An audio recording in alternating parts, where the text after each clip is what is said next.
Hello everyone, welcome back to the channel. आप सभी का इस चैनल में स्वागत है। मेरा नाम संगम कुमार है और आप देख रहे हैं 10th स्टडी। अगर आप इस चैनल पे नए हैं तो जल्दी से इस चैनल को सब्सक्राइब कर लीजिए, क्योंकि आपके लिए बहुत ही अमेजिंग वीडियो इस चैनल पे आने वाले हैं। तो आज के इस लेक्चर में हम लोग बात करने वाले हैं मेटल एंड नॉन मेटल्स के बारे में, और उसमें भी एक टॉपिक है हमारे पास केमिकल बॉन्डिंग। तो आज हम लोग केमिकल बॉन्डिंग के बारे में बात करने वाले हैं कि केमिकल बॉन्ड क्यों बनता है, केमिकल बॉन्ड है क्या, और किस तरीके के केमिकल बॉन्ड हमें क्लास 10th लेवल पे पढ़ने होंगे, उसके रिस्पेक्ट में हम लोग आज बात करने वाले हैं। तो चलिए शुरू करते हैं। तो मान लीजिए कि हमारे पास दो एटम हैं, एटम ए और एटम बी, जो कि दोनों एक दूसरे की तरफ अप्रोच कर रहे हैं for the formation of bond, right. तो नंबर ऑफ इलेक्ट्रॉन जो ए के पास है वो मान लीजिए ई ए है, और जो न्यूक्लियस या फिर नंबर ऑफ प्रोटॉन जो है वो है एन ए, और सिमिलरली नंबर ऑफ इलेक्ट्रॉन्स जो बी के पास है वो ई बी है, और जो नंबर ऑफ प्रोटॉन्स जो न्यूक्लियस ऑफ बी में है वो एन बी है। तो जब ये दोनों एक दूसरे की तरफ अप्रोच करेंगे for the formation of bond, तो हमें ये ऑब्जर्वेशन मिलेगा कि ई ए और ई बी जो कि सेम चार्ज का है, उसके बीच में फोर्स ऑफ रिपल्सन लगेगा, राइट। उसके बीच में फोर्स ऑफ रिपल्सन लगेगा। सिमिलरली अगर अपन ई ए और एन बी के बीच में बात करें तो अपोजिट चार्ज है, तो फोर्स ऑफ अट्रैक्शन लग रहा है यहाँ पे, राइट। यहाँ पे फोर्स ऑफ अट्रैक्शन लगेगा। सिमिलरली और आगे अगर हम बात करें तो एन ए और एन बी के बीच में, जो कि न्यूक्लियस ऑफ ए और न्यूक्लियस ऑफ बी है, उसके बीच में फोर्स ऑफ रिपल्सन लग रहा है, सेम चार्ज होने की वजह से फोर्स ऑफ रिपल्सन, राइट। और ई बी और एन ए के बीच में फोर्स ऑफ अट्रैक्शन लग रहा है। मतलब क्या हुआ कि अगर हम देख रहे हैं कि अगर दो एटम एक दूसरे की तरफ अप्रोच कर रहा है तो दोनों तरीके का फोर्स लग रहा है, रिपल्सन और अट्रैक्शन। लेकिन कुछ टाइम के बाद हमने ये देखा कि दोनों एटम एक दूसरे के ऊपर ओवरलैप करके बॉन्ड का फॉर्मेशन कर लिए हैं। जैसे मान लीजिए कि ए बी बन गया। तो ए बी बनने का क्या मतलब है, बॉन्ड फॉर्मेशन होने का मतलब क्या है? बॉन्ड फॉर्मेशन होने का मतलब ये है कि जो फोर्स ऑफ अट्रैक्शन का जो मैग्नीट्यूड है, राइट, वो फोर्स ऑफ रिपल्सन के मैग्नीट्यूड से ज़्यादा होगा। इसी वजह से बॉन्ड का फॉर्मेशन हुआ है। तो केमिकल बॉन्डिंग को डिफाइन करने के लिए हमें अगर बोला जाएगा तो अपन डिफाइन इस तरीके से करेंगे कि एक ऐसा फोर्स ऑफ अट्रैक्शन जो कि दो या दो से ज़्यादा एटम को बाइंड करके रखे, द फोर्स ऑफ अट्रैक्शन विच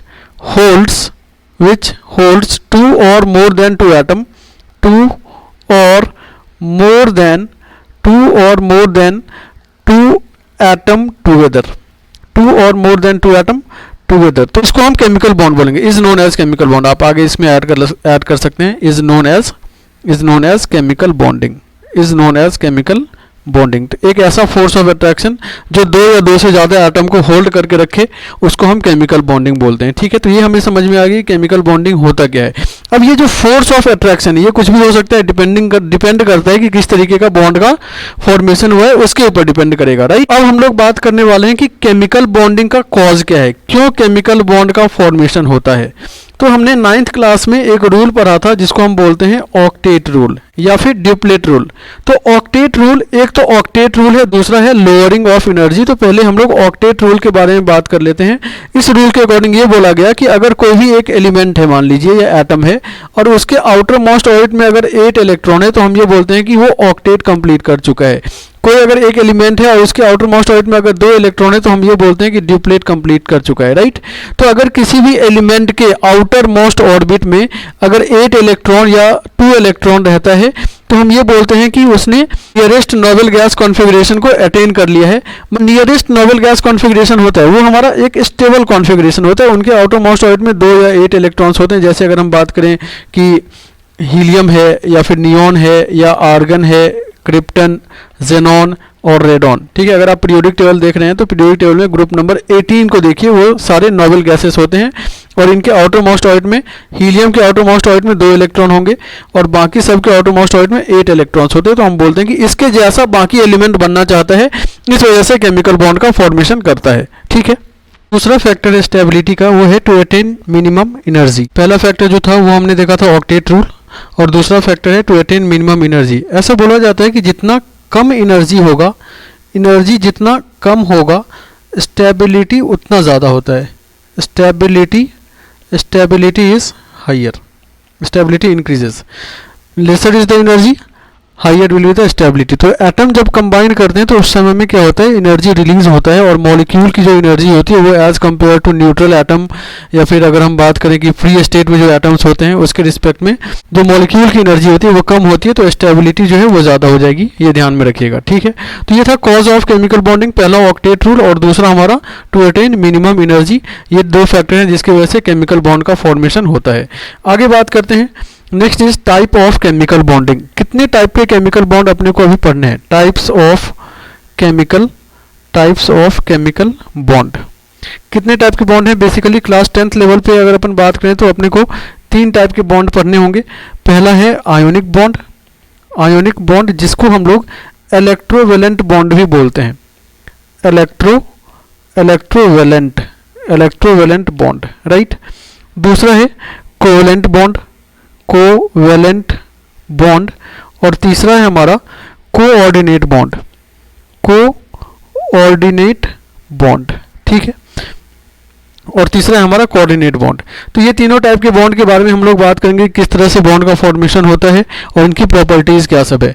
तो चलिए स्टार्ट करते हैं, आयनिक बॉन्ड के बारे में बात करते हैं ना, आयनिक बॉन्ड के बारे में पढ़ाई करते हैं। आयोनिक बॉन्ड, ठीक है, बेसिकली ये बोला जाता है कि ionic bond is formed by complete transfer of electron from one atom to another atom. ठीक है, मतलब ट्रांसफर ऑफ इलेक्ट्रॉन हो रहा है, मतलब ये हो गया कि एक एटम ए है मान लीजिए और दूसरा एटम बी है, तो एटम ए क्या करेगा, इलेक्ट्रॉन एटम बी को डोनेट करेगा, ट्रांसफर मतलब एटम ए के पास इलेक्ट्रॉन डोनेट होने की टेंडेंसी होनी चाहिए और एटम बी के पास इलेक्ट्रॉन को एक्सेप्ट करने की टेंडेंसी होनी चाहिए, तभी आयनिक बॉन्ड का फॉर्मेशन होगा। और हमें ये पता है कि एटम ए अगर इलेक्ट्रॉन डोनेट करता है तो वो किसकी तरह बिहेव करेगा, मेटल की तरह, और अगर एटम बी इलेक्ट्रॉन एक्सेप्ट करता है तो ये नॉन मेटल की तरह बिहेव करेगा, राइट। ओके, मतलब हम ये बोल सकते हैं कि ionic bond is form between metal and non metal. तो चलिए सबसे पहले इसका डेफिनेशन लिख लेते हैं कि इसको डिफाइन कैसे करेंगे। तो इसका डेफिनेशन कुछ ऐसे होगा, बॉन्ड फॉर्म्ड बिटवीन या फिर bond formed by complete transfer of electron from one atom to another atom. चलिए इसको एक एग्जांपल लेकर के समझते हैं। जैसे मान लीजिए कि NaCl सोडियम क्लोराइड के बारे में बात करते हैं। सोडियम क्लोराइड में आयनिक बॉन्ड का फॉर्मेशन होता है। सोडियम क्लोराइड के बारे में बात कर लेते हैं, ठीक है। सोडियम के एटॉमिक नंबर के बारे में बात करें तो 11, और इसकी जो कॉन्फ़िगरेशन होती है वो है 2, 8 और 1। सिमिलरली अगर क्लोरीन की बात करें तो एटॉमिक नंबर 17 है और कॉन्फ़िगरेशन लिखेंगे तो 2, 8 और 7। तो अगर सोडियम को देखें तो सोडियम के आउटर मोस्ट ऑर्बिट में 1 इलेक्ट्रॉन है और क्लोरीन के आउटर मोस्ट ऑर्बिट में 7 इलेक्ट्रॉन है। तो ये जो 1 इलेक्ट्रॉन है सोडियम, ये 1 इलेक्ट्रॉन क्या करता है, डोनेट करके किसके जैसा बनना चाहेगा, ये अपने nearest noble gas configuration that is neon के जैसा बनना चाहेगा, राइट। सिमिलरली जो क्लोरीन है वो 1 इलेक्ट्रॉन एक्सेप्ट करके किसके जैसा बनना चाहेगा, आर्गन के जैसा, है ना, नियरेस्ट नोबल गैस कॉन्फ़िगरेशन के जैसा बनना चाहेगा, ठीक है। तो अब क्या होता है कि सोडियम अपना 1 इलेक्ट्रॉन कंप्लीटली डोनेट कर देगा किसको, क्लोरीन को। तो सोडियम के आउटर मोस्ट ऑर्बिट में जैसे इसका इलेक्ट्रॉन डॉट स्ट्रक्चर बनाने के लिए बोला जाता है तो इस तरह से बनाएंगे। क्लोरीन के आउटर मोस्ट ऑर्बिट में 7 इलेक्ट्रॉन होते हैं, तो इस तरह से आप रिप्रेजेंट कर दीजिए इलेक्ट्रॉन डॉट स्ट्रक्चर को। ये 7 इलेक्ट्रॉन्स हो गए। क्लोरीन के आउटर मोस्ट ऑर्बिट में 7 इलेक्ट्रॉन और जो सोडियम है उसके आउटर मोस्ट ऑर्बिट में 1 इलेक्ट्रॉन। तो सोडियम क्या करेगा, अपना 1 इलेक्ट्रॉन इसको कंप्लीटली डोनेट कर देगा। डोनेट करने के बाद क्या होता है कि डोनेट करने के बाद क्या होगा, जो सोडियम है, क्योंकि इलेक्ट्रॉन डोनेट करने के बाद एक चार्ज का डेवलपमेंट होता है जिसको हम बोलते हैं पॉजिटिव या फिर नेगेटिव चार्ज। अगर इलेक्ट्रॉन डोनेट होता है तो पॉजिटिव, और क्लोरीन ने क्या किया, इलेक्ट्रॉन एक्सेप्ट किया हुआ है तो इसके ऊपर क्या आ जाएगा, नेगेटिव चार्ज आ जाएगा, ठीक। अब पॉजिटिव और नेगेटिव चार्ज है तो एक फोर्स ऑफ अट्रैक्शन जनरेट होता है जिसको हम बोलते हैं इलेक्ट्रोस्टैटिक फोर्स ऑफ अट्रैक्शन। तो पॉजिटिव और नेगेटिव चार्ज इस दोनों के बीच में एक फोर्स ऑफ अट्रैक्शन डेवलप होगा जिससे आयनिक बॉन्ड का फॉर्मेशन होता है, ठीक है। तो बेसिकली हम डेफिनेशन जब हम बोर्ड में लिखेंगे, बोर्ड एग्जाम में जब डेफिनेशन लिखेंगे तो यही लिखेंगे। वैसे आयनिक बॉन्ड को हम ये भी बोल सकते हैं कि bond formed between metal and non metal. Metal और नॉन मेटल के बीच में बॉन्ड का फॉर्मेशन अगर होता है तो आयनिक बॉन्ड है, metal and non metal, right. दूसरे पॉइंट के बारे में बात करें तो हम ये बोल सकते हैं बॉन्ड फॉर्म्ड बिटवीन, जैसे इलेक्ट्रॉन डोनेट कर दिया तो कैटायन बनेगा, एंड इलेक्ट्रॉन एक्सेप्ट कर लिया तो एनायन बनेगा, तो bond form between cation and anion. तो बेसिकली बॉन्ड नहीं होता ये, हम ये बोल सकते हैं कि कैटायन और एनायन के बीच में जो फोर्स ऑफ अट्रैक्शन है उसको हम आयनिक बॉन्ड बोलेंगे, ठीक है। तो डेफिनेशन समझ में आ गया। आयनिक बॉन्ड का फॉर्मेशन कैसे होता है, complete loss of electron and completely gain of electron. Basically हम ये बोल सकते हैं कि कंप्लीट ट्रांसफर ऑफ इलेक्ट्रॉन, ठीक है। तो एक तो इलेक्ट्रॉन डॉट स्ट्रक्चर है, एक एटॉमिक ऑर्बिटल डायग्राम भी बनाने के लिए बोला जाता है, और बेसिकली 3 मार्क्स में ये क्वेश्चन आ सकते हैं आपके एटॉमिक ऑर्बिटल डायग्राम बनाने के लिए। तो क्या करना है आपको, जो ऑर्बिटल है सोडियम का, है ना, उसको इस तरह से ऑर्बिटल बना दीजिए ऐसे। यहाँ पे आप नंबर ऑफ इलेक्ट्रॉन्स रख दीजिए, 1 इलेक्ट्रॉन ये हो गया, 1 इलेक्ट्रॉन, 2 इलेक्ट्रॉन, 3 4 5 6 7 8 9 10 और आउटर मोस्ट ऑर्बिट में 1 इलेक्ट्रॉन, ये हो गया 11। ये हमने किसका बनाया है, ये हमने सोडियम के लिए बनाया है, ठीक है। सिमिलरली आप क्लोरीन के लिए भी ऐसे ही बना लीजिए।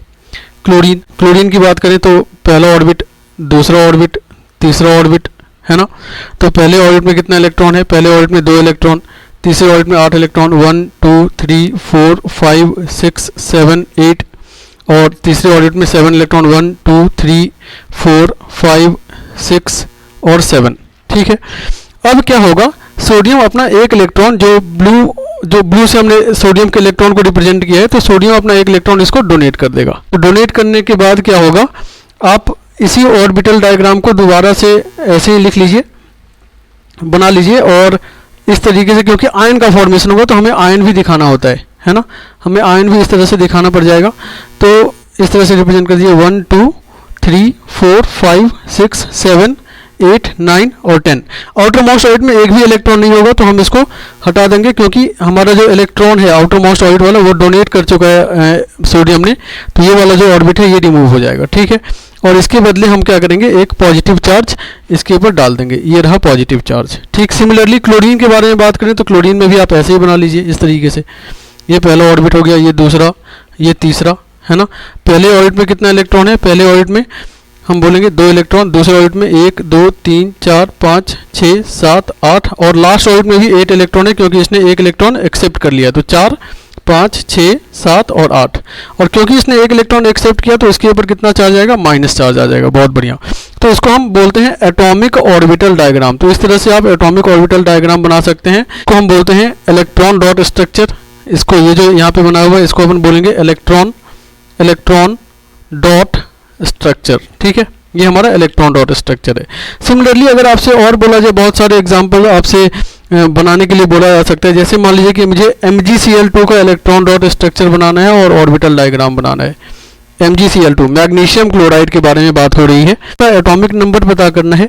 आप इसको खुद से बनाने का कोशिश करिएगा, ठीक है, पहले, और उसके बाद फिर वीडियो देख करके इसको देख लीजिए कि सही बनाया है आपने या नहीं बनाया है। सबसे पहला काम आपको करना क्या है कि एटॉमिक नंबर लिख लेना है मेटल का, दैट इज मैग्नीशियम का एटॉमिक नंबर आपने लिख लिया 12। इसका कॉन्फ़िगरेशन लिखेंगे 2 8 और 2। सिमिलरली आप क्लोरीन के लिए लिख लीजिए कॉन्फ़िगरेशन, क्लोरीन का कॉन्फ़िगरेशन एटॉमिक नंबर 17 है, कॉन्फ़िगरेशन लिखेंगे 2 8 और 7। मतलब मैग्नीशियम के आउटर मोस्ट ऑर्बिट में 2 इलेक्ट्रॉन है और क्लोरीन के आउटर मोस्ट ऑर्बिट में 7 इलेक्ट्रॉन है। और लेकिन यहाँ पे क्लोरीन की अगर हम बात करें तो, ठीक है, तो इसका अरेंजमेंट का ध्यान दीजिएगा कि एटम को हम किस तरीके से अरेंज कर रहे हैं, उसके ऊपर भी ध्यान दीजिएगा। मैग्नीशियम है और क्योंकि 2 क्लोरीन है तो लेफ्ट और राइट में आप क्लोरीन को प्लेस कर दीजिए। क्लोरीन के आउटर मोस्ट ऑर्बिट में हमें पता है कि 7 इलेक्ट्रॉन है, तो 1 2 3 4 5 6 7। दूसरे क्लोरीन के आउटर मोस्ट ऑर्बिट में भी 7 इलेक्ट्रॉन है, तो 1 2 3 4 5 6 7 इस तरह से रिप्रेजेंट कर दीजिए। और मैग्नीशियम के आउटर मोस्ट ऑर्बिट में हमें पता है कि 2 इलेक्ट्रॉन्स हैं, तो एक लेफ्ट साइड में और एक राइट साइड में इस तरीके से रिप्रेजेंट कर दीजिए, ठीक है। अब मैग्नीशियम किसके जैसा बनना चाहेगा, मैग्नीशियम अपना ये 2 इलेक्ट्रॉन का लॉस करना चाहेगा और ये बनना चाहेगा किसके जैसा, नियॉन के जैसा। सिमिलरली क्लोरीन जो है वो आर्गन के जैसा बनना चाहेगा, नियरेस्ट नोबल गैस कॉन्फ़िगरेशन की तरह बनना चाहेगा ये, ठीक है। तो अब अगर हम बात करें तो ये जो मैग्नीशियम है, मैग्नीशियम अपना 1 इलेक्ट्रॉन क्लोरीन को डोनेट कर देगा और दूसरा इलेक्ट्रॉन दूसरे क्लोरीन को डोनेट कर देगा। तो इस वजह से अब अगर हम बात करें तो क्लोरीन के पास टोटल नंबर ऑफ इलेक्ट्रॉन्स जो हो चुके हैं वो है 8, 1 2 3 4 5 6 7 और एक इलेक्ट्रॉन इसके पास आ गया, जो कि जिसको मैं मान लीजिए कि ग्रीन कलर से रिप्रेजेंट कर रहा हूँ, मैग्नीशियम वाला इलेक्ट्रॉन को। ठीक है, मैग्नीशियम ने अपना दोनों इलेक्ट्रॉन, ठीक है, तो मैग्नीशियम जब अपना दोनों इलेक्ट्रॉन डोनेट कर देगा तो इसके ऊपर चार्ज का डेवलपमेंट होगा, जिसको हम बोलेंगे +2 चार्ज। क्लोरीन ने एक इलेक्ट्रॉन यहाँ पे एक्सेप्ट किया है तो यहाँ पे माइनस चार्ज आ जाएगा। ठीक है, सिमिलरली सेम ये क्लोरीन के पास भी ऐसा ही कहानी बनेगा, है ना, कि क्लोरीन है, क्लोरीन के पास 1 2 3 4 5 6 और मैग्नीशियम वाला एक इलेक्ट्रॉन डेट इज 7, तो इसके ऊपर भी माइनस चार्ज आ जाएगा। ठीक है, तो इसको हम बोलते हैं मैग्नीशियम आयन, इसको क्लोराइड आयन और इसको भी क्लोराइड आयन बोलेंगे। ठीक है, तो इसका एटॉमिक ऑर्बिटल डायग्राम आप खुद से बनाइए, एटॉमिक ऑर्बिटल डायग्राम आप इसका खुद से बनाइए, कैसे बनेगा। ठीक है, एटॉमिक ऑर्बिटल डायग्राम, ठीक है, आप खुद से इसको बनाइए। तो इस तरीके से जैसे और भी एग्जांपल हैं, जैसे आप मैग्नीशियम ऑक्साइड का जो है इलेक्ट्रॉन डॉट स्ट्रक्चर बना सकते हैं, KCl का इलेक्ट्रॉन डॉट स्ट्रक्चर बना सकते हैं, एल्युमिनियम क्लोराइड का इलेक्ट्रॉन डॉट स्ट्रक्चर बना सकते हैं। तो इलेक्ट्रॉन डॉट स्ट्रक्चर बना के आप प्रैक्टिस कर लीजिए। ठीक है, एटॉमिक ऑर्बिटल डायग्राम और इलेक्ट्रॉन डॉट स्ट्रक्चर दोनों ही बनाइएगा। What is electrovalency? तो इलेक्ट्रोवैलेंसी के बारे में बात करें तो इलेक्ट्रोवैलेंसी का मतलब है कि कितना नंबर ऑफ इलेक्ट्रॉन का लॉस और कितना नंबर ऑफ इलेक्ट्रॉन का गेन हुआ है, उसको अपन इलेक्ट्रोवैलेंसी बोलते हैं। नंबर ऑफ इलेक्ट्रॉन लॉस्ट और gained, number of electron lost or gained by an atom during bond formation is known as electrovalency। इसको हम electrovalency बोलते हैं, electrovalency। ठीक है, ओके। जैसे कि अगर हम बात करें सोडियम जब बॉन्डिंग में पार्टिसिपेट करेगा तो सोडियम कितना इलेक्ट्रॉन डोनेट करेगा? आउटर मोस्ट ऑर्बिट में इसके एक इलेक्ट्रॉन होते हैं, जैसे 2 8 1 कॉन्फ़िगरेशन लिख लीजिए, तो आउटर मोस्ट ऑर्बिट में एक इलेक्ट्रॉन होते हैं, तो ये क्या करेगा? एक इलेक्ट्रॉन डोनेट करेगा, तो इसकी जो इलेक्ट्रोवैलेंसी है वो कितनी हो जाएगी? 1 हो जाएगी। सिमिलरली मैग्नीशियम की बात करें तो मैग्नीशियम का कॉन्फ़िगरेशन 2 8 2 लिखते हैं, तो इसकी इलेक्ट्रोवैलेंसी ये 2 इलेक्ट्रॉन लूज करेगा। ठीक है, तो इसकी इलेक्ट्रोवैलेंसी 2 हो जाएगी। एल्युमिनियम की बात कर लें तो एल्युमिनियम के आउटर मोस्ट ऑर्बिट में कितने इलेक्ट्रॉन? सिर्फ 3 इलेक्ट्रॉन होते हैं, तो ये भी क्या करेगा? 3 इलेक्ट्रॉन डोनेट कर देगा, तो इसकी इलेक्ट्रोवैलेंसी 3 हो जाएगी। ऑक्सीजन की बात करें तो इसका कॉन्फ़िगरेशन 2,6 होते हैं, तो ये क्या करेगा? 2 इलेक्ट्रॉन एक्सेप्ट करेगा। ठीक है, तो जब 2 इलेक्ट्रॉन एक्सेप्ट करेगा तो इसकी इलेक्ट्रोवैलेंसी 2 हो जाएगी। ठीक है, तो सिमिलरली कोई भी एलिमेंट है वो कितना इलेक्ट्रॉन डोनेट कर रहा है और कितना इलेक्ट्रॉन एक्सेप्ट कर रहा है, उसके बेसिस पे हम इलेक्ट्रोवैलेंसी को डिफाइन करते हैं, राइट। तो नेक्स्ट हमारा जो टॉपिक है वो है physical properties of ionic compound. उसमें सबसे पहला पॉइंट है फिजिकल स्टेट। हम ये पता है कि आयनिक कंपाउंड बेसिकली इलेक्ट्रॉन के ट्रांसफर से बनते हैं, तो कैटायन और एनायन के बीच में फॉर्मेशन होता है, राइट। तो इलेक्ट्रोस्टैटिक फोर्स ऑफ अट्रैक्शन होने की वजह से जो फोर्स ऑफ अट्रैक्शन वो बहुत ही स्ट्रांग होता है, और उस वजह से फिजिकल स्टेट की अगर हम बात करें तो वो सॉलिड स्टेट होता है रूम टेम्परेचर पे, है ना, solid state at room temperature. तो फिजिकल स्टेट की बात करें तो ionic compounds are solid state at room temperature.